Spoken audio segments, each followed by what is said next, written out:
นข้าวแรงกินฮอดแห้งแห้งอีหลีอีหลอกินฮอดมากสมมอขอบดังเปาะกินกับปนปลา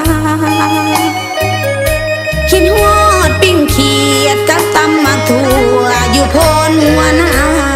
เดือน12ฝนสั่งลาเอาในนาสุกเหลืองเฮือง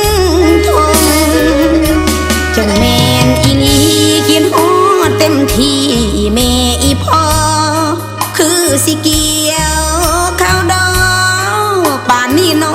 หลังโกหลังกงคิดฮอดข้าวใหม่กับแกงหน่อไม้แหนงพวงปงผักขะยามาคุยลงโอ้ยคันบ่มาน้ำลายค่อยไหลคิดฮอดหอมๆสมปลาจอมกับออมเขียดน้อยแซ่ปลาเผาใส่หัวหอยเคยกินแต่น้อยจนว่ายังทั้งเมียนจะอยู่เมืองกวางที่ศรีวิไลของกินก็มีมากมายแต่บ่สุขใจคืออยู่บ้านนาคิดฮอดอีหลี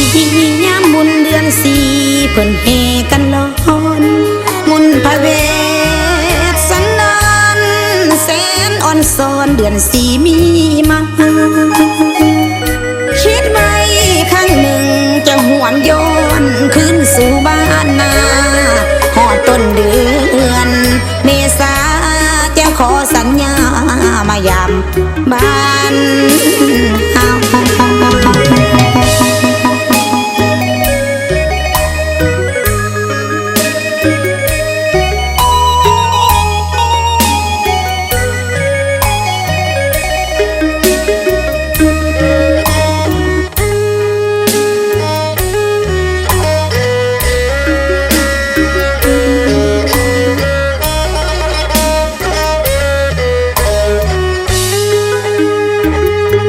คิดฮอดหอมๆสมปลาจอมกับออมเขียดน้อย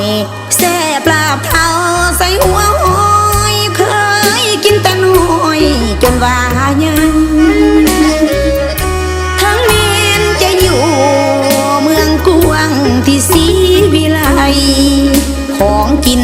ก็มีมากมายแต่บ่สุขใจคืออยู่บ้านนา